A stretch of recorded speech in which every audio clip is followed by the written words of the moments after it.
If you are a millennial, the first reason why you should not be investing in stocks is if your goal is to get rich quick. We saw this massive boom of retail traders. Retail traders are people who are not professionals. So we saw this massive boom of retail traders as soon as the pandemic hit because everything was shut down. Casinos were shut down and people had nothing to do. And so now you had this kind of new wave of people that were like, maybe instead of me going to the casino, I can start throwing my money in the stock market. And so a lot of people started investing their money in stocks and a lot of people started making money very quickly. And so this has given some people a perception that you can make money very fast in the stock market consistently, which is not a bad thing. Yeah, you can make a ton of money in the short term in the stock market, but it is nearly impossible to consistently get huge returns year after year after year in the stock market by being a trader. You remember when the whole GameStop saga happened, right? We had some smart people that realized that GameStop was so heavily shorted, so they came in and they started buying. Then they started posting that they were buying the stock that was heavily shorted on Reddit, and then you had all of these other people that started buying GameStop not because they believed in the short squeeze, but because they were just hoping to get rich quick. Now I get it, part of it here was to give the middle finger to Wall Street, which is fine, but you also had a lot of people that were buying just to get rich quick. You saw the same thing with currencies like Dogcoin, Dogecoin, Dogecoin, whatever you want to call it, because people are buying this coin, which started off as a meme, just because they're hoping to get rich quick. And so you have a lot of people in the market that are leveraging up their investments, hoping to make a lot of money very quickly. Now, I'm going to say this again. You can make a ton of money in the short term. You can make a lot of money trading stocks in the short term.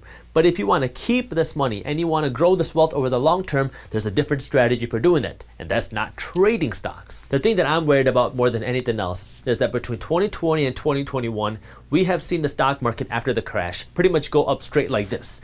And so you have a lot of people that have seen a lot of gains. And everybody is a financial genius in a bull market because all they've seen is stocks go up. And so everyone gets kind of like envious because they see all their friends making a lot of money and they see all these random people on the internet making a lot of money. So they think, why can't they do it too? And then you throw your money into random stocks, you see it go up and you're like, wow, I'm pretty good at this whole stock market thing. And when everything is going up, it is easy to make money. But as things slow down, that's when you can see who's a good investor and who's a bad investor. Or as Warren Buffett likes to say, when the tide goes out, that's when you see who's been swimming naked. The reason why I bring this up is because long-term investing has never been the attractive thing to do. It's never been the hot thing to do. It's just one of those things that can make you money over the long term. The hot thing to do is to be a day trader, to find the hot stocks, and to throw your money in there and hope for double your money very quickly. And that's good if you can do that. But we have this kind of whole generation of people, maybe not a whole generation, but you have a lot of people that have this kind of belief that making 100% returns is completely normal in 6 months or a year. And so people look at 7% returns in a year and think, what the heck is 7%? And this is my concern, because people have kind of gotten into this gamification gambling mindset of investing, because a lot of our newer stock brokerage apps like Robinhood, they have gamified the stock trading process, because now when you purchase a stock, what happens? You get confetti, and so you feel like you're playing a game. And so we have this kind of gamification where people think I can make a lot of money very quickly because people have been making a lot of money very quickly. But this is kind of just what's going on right now. No market can go straight up forever. And so if you get caught up in the belief that you are a genius trader because you made a lot of money over the last 12 months and all you've seen is a market going like this, and you just keep leveraging up your bets and you just keep making risky trades because you keep doubling your money very quickly, eventually you get to the point where you roll the dice one too many times and now you lose. And this brings me to the second reason why millennials should not be investing in stocks is if you are not prepared to lose mentally. Every successful stock market trader will tell you that making money in the stock market is just as much strategy as it is psychology, because if your mind cannot handle seeing your portfolio in the red, or if your mind gets greedy when things start to go up, you will not have a chance to make money. And if you do make money, you will not be able to keep that money because now you get greedy. Everybody, even Warren Buffett, loses money on certain deals. It's just a part of the process, okay? You have to accept that if you want to be a trader or an investor.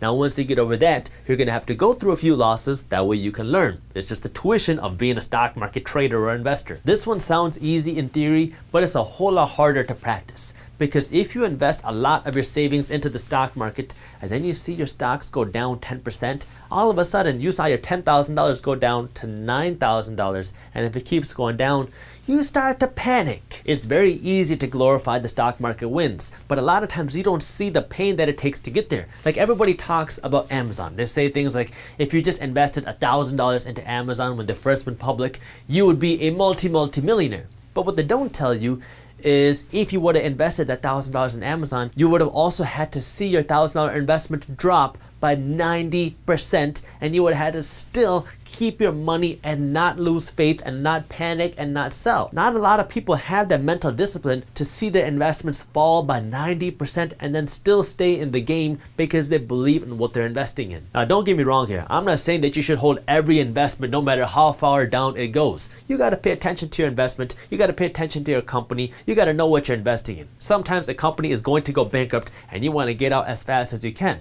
But what I'm trying to get at here is there's a lot of emotion that's involved with stock market investing and stock market trading, and you got to understand that going in. And if you're not able to handle that emotion, you should not be trading stocks. If you do still want to be involved in stocks and you know that you emotionally cannot handle that, then you should be a passive investor. Passive investing is where you find a few ETFs, and every month or every couple weeks you just deposit some money into these ETFs and you never look at it. You just let your money grow and compound over time. So you have to know and understand yourself. And the third reason why you should not be buying stocks if you're a millennial is if you do not have the money to invest right now. The first thing you got to do is give yourself a basic savings cushion. So if you don't have at least $2,000 saved up in a savings account, do that first, because life happens. Sometimes your car is going to break. Sometimes your AC is going to go out. Sometimes your window might break. So you want to make sure you have a savings cushion, that way you don't have to go into credit card debt when an emergency happens. The second thing you got to do before you start investing your money in stocks is you want to pay down your high interest debts. These are things like credit card debt.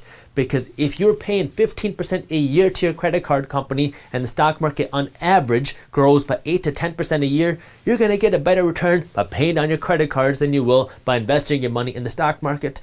Plus, investing your money in the stock market has risk, versus paying down your high interest debt is a guaranteed return. So it is not worth it for you to start investing your money in the stock market when you're getting skinned alive by a credit card company. Once you get those two things squared away, the next thing you want to understand when it comes to putting your money in the market is you do not want to invest more than you're willing to lose. In 2020, I made a video. This was super sad when it happened. It was a 20-year-old kid, and he started trading money in stocks, and he was trading options, and he was using leverage, and something happened with his account where he thought he was down hundreds of thousands of dollars, and because that happened, he felt like there was no escape. He thought he'd never be able to pay this money back, and so he took his own life.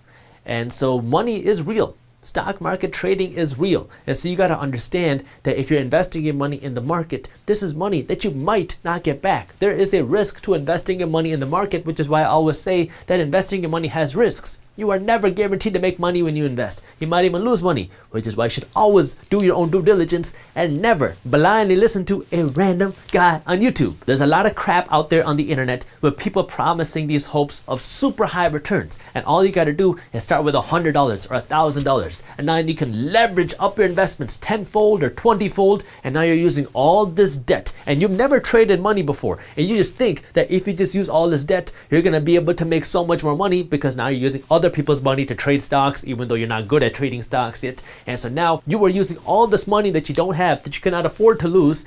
And now if you lose, not only do you lose your own money, but you owe money to your broker. The first thing you got to do is you got to get your personal finances in order. Second, when you start investing or trading for the first time, use your own money. Learn how it works. There are ways for you to use debt strategically in the stock market. You see institutions and professionals do this all the time. That's how they can make so much more money, because they're using millions of dollars of other people's money. But before you get to that level, you got to understand how the process works. You cannot compare yourself at level 1 to somebody else's level 200. I want you to be a smart investor that can make money now and that can keep your money and compound your wealth over the long term. And the only way that you can do that is, one, if you understand how to use your money, and if you understand how to invest your money the right way. And so when you come in, you got to understand how the process works. So don't go in and start throwing in all this money that you cannot afford to lose right now. And one of the easiest ways to do this is just to think of the money that you invest as gone. Think of this money as it just disappeared into thin air.